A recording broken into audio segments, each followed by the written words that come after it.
Màn đêm hoàn toàn bao phủ núi rừng. Hai mẹ con ngồi bên đống lửa, nhấp từng ngụm trà nóng. Đối với họ, đó giống như một nghi thức của cuộc sống. Dù con đường có xa đến đâu, dù công việc có vất vả thế nào, thì khi một ngày khép lại, cũng phải dành cho mình một chút hơi ấm để an ủi. Sogra đặt một khúc gỗ lớn vào giữa đống lửa, để ngọn lửa có thể cháy suốt cả đêm. Họ hiểu rằng, ban đêm trong núi, điều cần đề phòng nhất chính là thú hoang. Đốt một đống lửa lớn và giữ cho nó không tắt suốt đêm, vừa để chiếu sáng, vừa để sưởi ấm, quan trọng hơn là nhờ sức uy hiếp của ngọn lửa, xua đuổi những loài động vật hoang dã đến gần.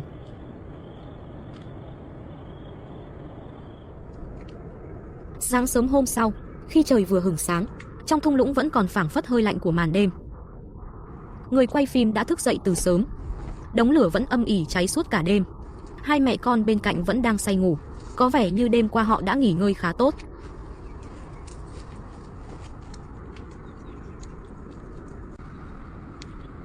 Một lúc sau, Sogra tỉnh dậy. Chỉ một lát sau, cô gọi Zainabu đang ngủ bên cạnh dậy. Sau khi thức dậy, hai mẹ con ra bờ sông, rửa mặt qua loa, lau đi giọt nước nơi khóe mắt, rửa sạch sự tĩnh lặng còn sót lại của đêm qua, để đón nhận thử thách của một ngày mới.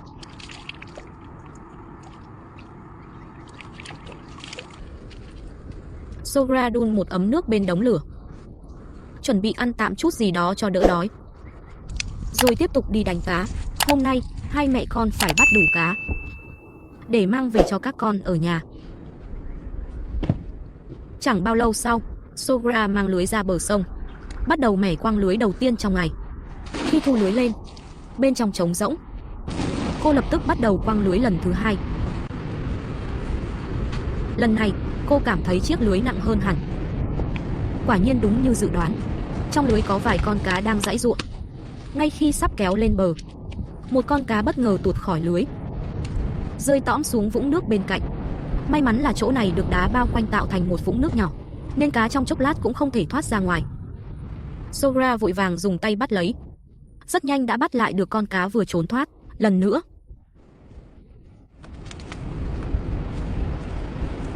mẻ lưới này tổng cộng thu được 4 con cá. Kích thước không quá to cũng không quá nhỏ. Đối với lần quăng lưới đầu tiên vào sáng sớm, có thể xem là một khởi đầu vô cùng thuận lợi. Với khởi đầu tốt đẹp như vậy, nhiệm vụ đánh bắt cá hôm nay hẳn sẽ hoàn thành suôn sẻ. Sogra tiếp tục quăng lưới. Có lúc anh quăng lưới khá xa, có lúc cũng có chút lệch hướng. Nhưng trong con sông giàu tài nguyên cá này, kỹ thuật tuy quan trọng, nhưng chỉ cần không ngừng thử nghiệm, thì dù kỹ năng chưa tốt vẫn có thể bắt được cá. Mẻ lưới này, họ lại thu được 2 con cá còn sống và quẫy đạp mạnh.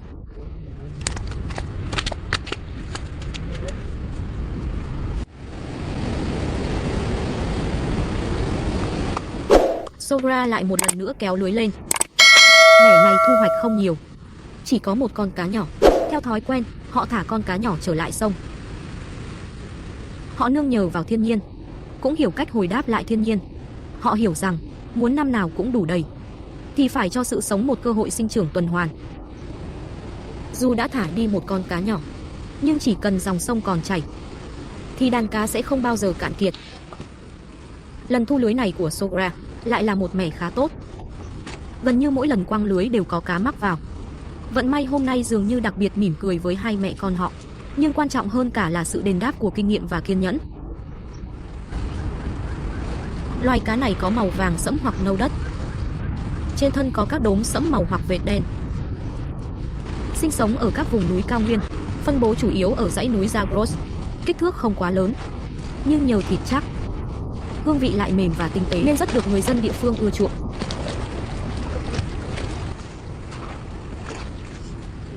Sau một buổi sáng đánh bắt miệt mài, trong túi vải đã chứa không ít cá. Thu hoạch khá khả quan. Họ vẫn phải tiếp tục tranh thủ thời gian để bắt cá. Mẻ lưới này chỉ có 1 con cá, nhưng không ngờ rằng con cá duy nhất lại vùng vẫy dữ dội thoát ra, rơi trở lại xuống nước.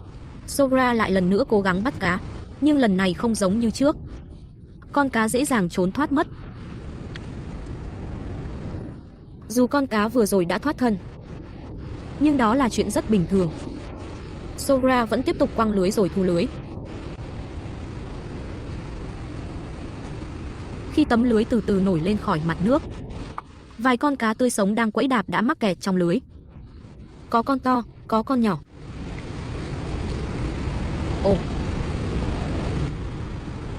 Mẻ lưới này kéo lên tròn trịa 4 con cá, kích thước đều vừa phải. Thành quả buổi sáng sớm này thật sự khiến người ta vui mừng. Đó chính là sự hào phóng lớn nhất của con sông này. Nó không hề keo kiệt ban tặng, chỉ cần bạn sẵn sàng bước đi, sẵn sàng thả lưới xuống, thì nhất định sẽ có hồi đáp. Ở nơi này, bỏ ra bao nhiêu thì nhận lại bấy nhiêu. Và Sogra đang dùng hành động để minh chứng cho câu trời không phụ người chăm chỉ. Giờ đây, hai mẹ con không tiếp tục quăng lưới bắt cá nữa. Thành quả hôm nay đã đủ rồi. Họ tranh thủ lúc cá còn tươi để làm sạch cá ngay tại chỗ. Như vậy trên đường mang về nhà sẽ không dễ bị hôi thiu.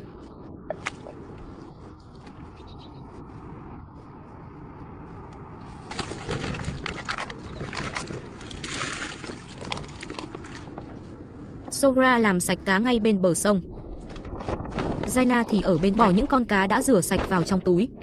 Cộng cả thành quả của ngày hôm qua lẫn hôm nay, chiếc túi đã đầy ắp cá, đủ để cả gia đình họ ăn trong vài bữa.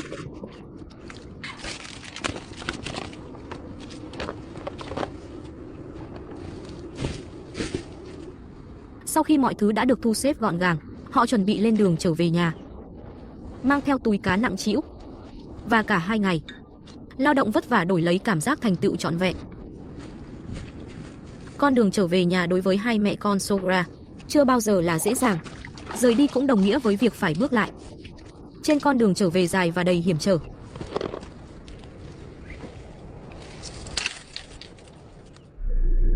Trong những thước phim quay từ trên cao này, chúng ta có thể phóng tầm mắt nhìn dãy núi Zagros hùng vĩ ở phía tây Iran. Vùng núi này trải dài khắp khu vực tây nam Iran, là một trong những dãy núi quan trọng nhất của quốc gia này. Dòng sông xanh biếc uốn lượn này bắt nguồn từ những vùng núi cao phủ tuyết, nguồn nước dồi dào, chảy quanh năm không ngừng. Dãy núi Zagros có địa hình hiểm trở, địa mạo vô cùng phức tạp, từ lâu đã ngăn cản sự khai thác quy mô lớn của con người. Nhờ đó vẫn giữ được hệ sinh thái tương đối nguyên sơ.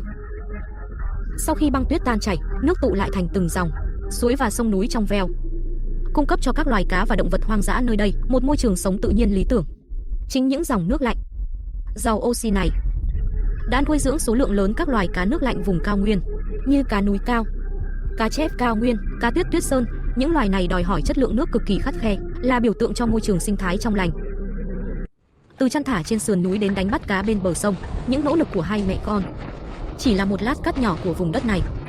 Hết thế hệ này đến thế hệ khác, trên mảnh đất tưởng chừng khô cằn nhưng lại vô cùng hào phóng này, con người vẫn tiếp nối lối sống sinh tồn cổ xưa và mộc mạc. Cuối cùng, khi ánh hoàng hôn sắp chìm xuống thung lũng, hai mẹ con đã kịp trước khi trời tối, nhìn thấy phía trước những tảng đá và sườn núi quen thuộc. Ngôi nhà đã ở ngay không xa. Chuyến đi đánh cá kéo dài 2 ngày 1 đêm này không quá kịch tính hay dữ dội, nhưng chất chứa đầy gian khó và vững chãi. Tối nay, họ có thể chiên cho bọn trẻ một nồi cá thơm lừng, để cuộc sống thêm phần đậm đà.